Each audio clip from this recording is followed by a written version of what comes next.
Your storm station forecast with Chief Meteorologist Josh Eaches. Looking back over the week, we have been showing this to update on the progressive rainfall totals that have been increasing since Monday morning. Downpours amounting to 6 or 7 inches across large areas of Amite County and East Feliciana Parish, parts of western St. Helena Parish and Livingston Parish, northeastern East Baton Rouge Parish.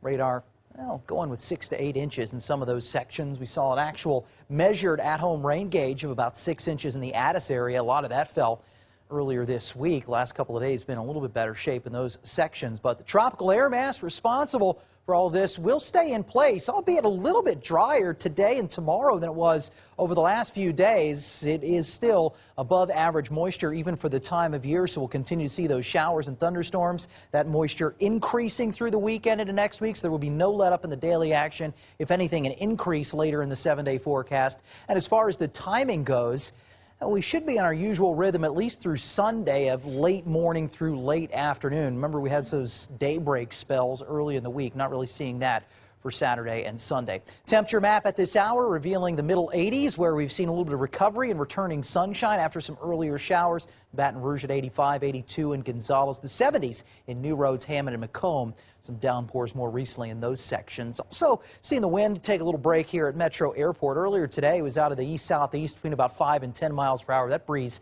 not too bad in August and somewhat unusual, so it may have felt good if you're outside and caught that. Radar scanning away, and we're looking at the heaviest storm left in the area now, and there's only a few lightning strikes left with it in northern Livingston Parish on the border with St. Helena Parish, just to the west of Greensburg.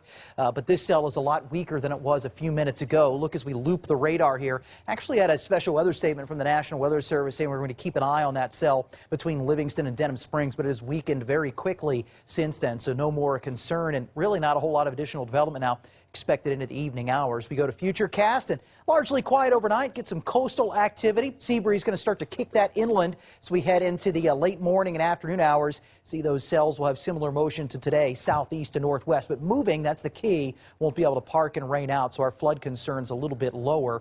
Sunday is going to be a repeat. And as we've said, this is a really copy and paste forecast. Has been for like a month now that we've been in this very persistent, active summer pattern. So tonight, 73 degrees, clearing with a little bit of fog possible into daybreak tomorrow. We had that earlier. Tomorrow, 91 degrees with scattered showers and storms, largely during the afternoon hours. And there's that 7-day forecast. No weekend washout. You might have to dodge lightning either afternoon, but would likely be a less than 60-minute break inside. Next week, we keep those scattered showers and storms in play with no major changes up on the board. Let's go to the tropics. We haven't seen any major change out in the basin to this point either. And as we take a look at that checklist, warm water temperatures continuing out there over the Gulf, the Caribbean, and the Atlantic. We're actually seeing wind shear increase the last few days. But while this was a big problem early in the season with a lot of dry air over the basin, we're starting to see some moisture now. So overall, the conditions starting to get a little bit more favorable for development. We do see some waves rolling off the African coast. None of these with any threat to develop at this point, but we're going to start watching the deeper we move into August.